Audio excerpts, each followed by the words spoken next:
Now, normally, if you've heard me speak, I do it without notes. I thought since I was going to give you our first couple of policies, I might note some of them down, and I've noted them down for you. So this is going to be a relatively easy speech, I hope, for me to make, not completely coming out of my mind. But before I start, can I just say, isn't it peculiar that a so-called racist party has a multi-ethnic leader?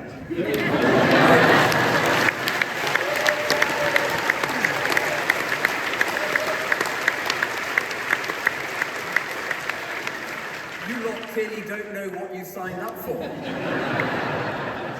But on a more serious note, there are some anti-racist people outside, and the reason we were slightly delayed starting this conference was because they're blocking our live stream signal, and we were trying to get that fixed. So for all their moral correctitude, actually they would wish to silence us. They wish to silence what we have to say. We will not let them silence us.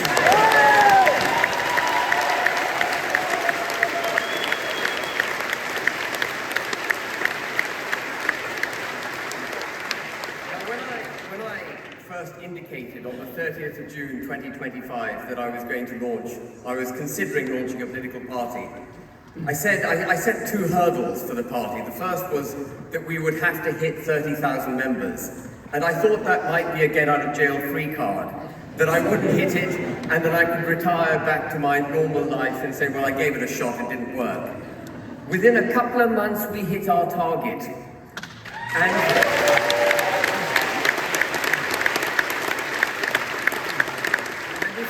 said to me then that in 6 months, Ben, you will have nearly 40,000 members.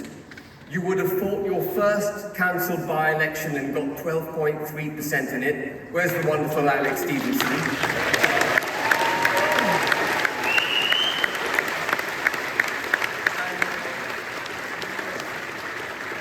And that you, at the time of speaking on your first policy, you would have a candidate standing in a by-election that has got so riled up my erstwhile party that they've been denouncing him non-stop on X.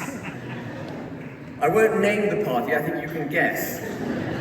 But for all the banging of drums that party does about freedom of speech, actually, it stands against it. It wishes to silence Nick Buckley. Yes.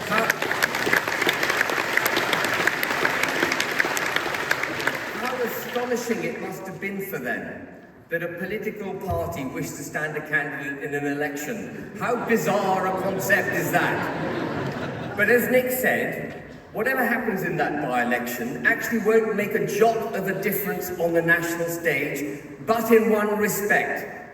If we do well in that by-election, it will send a seismic shock through Westminster.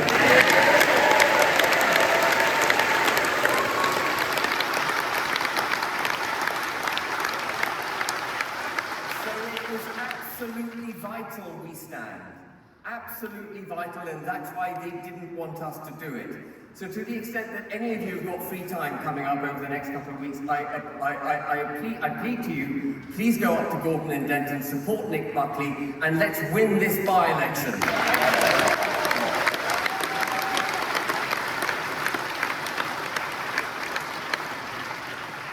Now, before I start on the first policy, I do just want to thank a few people.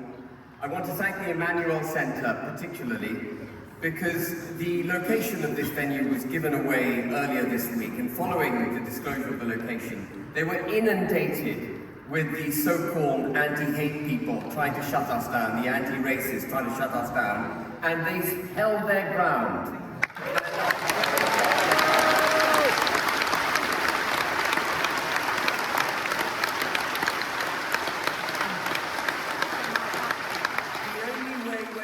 Prevail, ladies and gentlemen, is if we all hold our ground. We must not bend. We must keep standing up, whatever they do and whatever they say.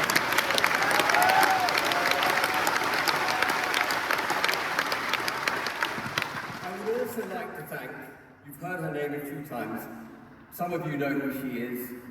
Luckily for those of you who don't, she's here, Floss.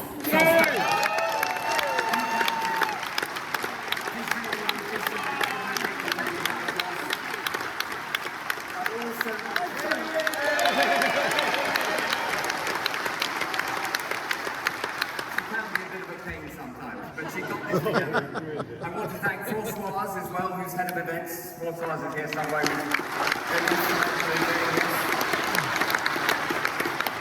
And then I want to thank David Rhodes, who repeatedly tells me he wants to take a back seat.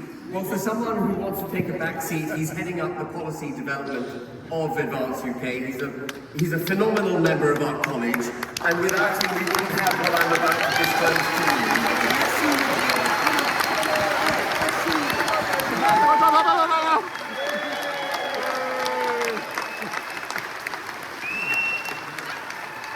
And I'd like, last of all, if I may, to thank the college for the hard work that they do behind the scenes.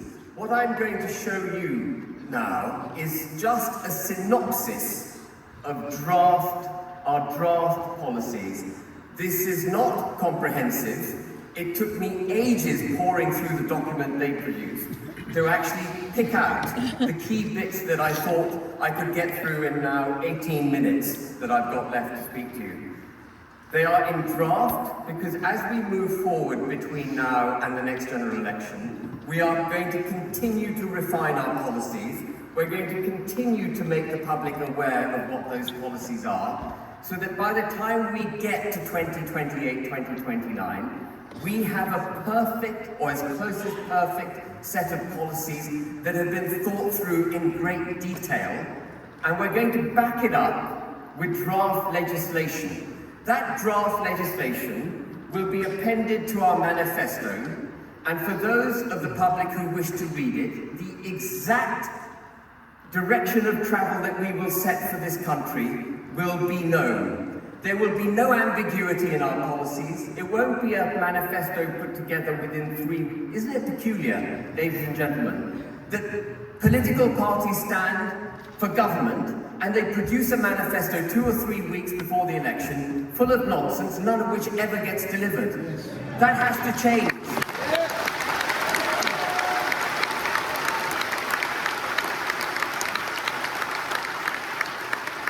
And so we will have draft legislation. And the benefit of having draft legislation, there's multiple benefits. The first of which is that the British people know precisely what it is we're going to do, so we can't let them down. We've made it crystal clear. The next benefit, and this is really important, is that the Lords can't interfere with it. The civil service can't interfere with it.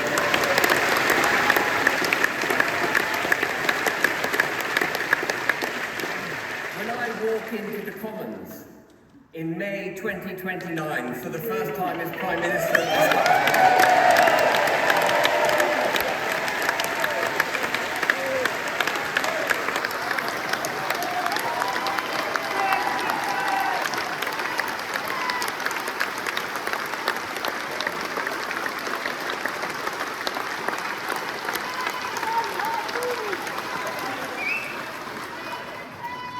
that is the risk of being a leader of a political party. You may end up as Prime Minister, but when I walk into the Commons, I'm going to thump this document down, this draft legislation, and I'm going to look across to the opposite benches, and I'm going to address the Lords, the civil service and the British people, and I'm going to thump this document down and say, I have the democratic backing of the British people.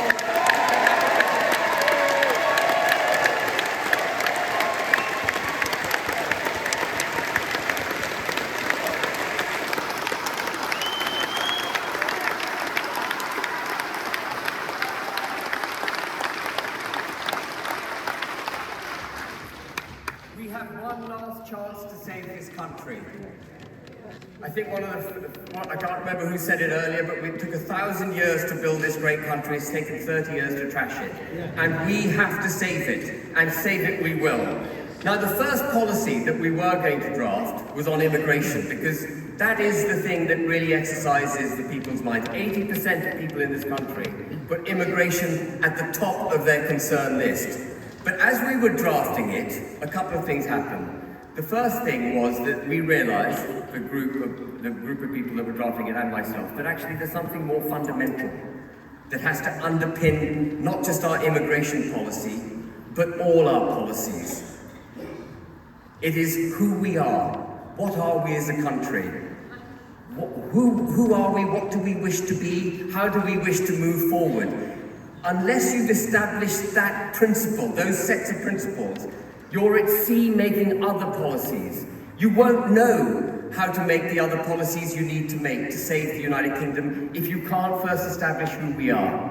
And I'm afraid, as much as Keir Starmer and the liberal globalist lunatics would like to categorize British culture as something of an inferior debate. They call it the culture wars. We're not going to entertain the culture wars. As much as they might wish to categorize it as that, actually British culture is what we're fighting for.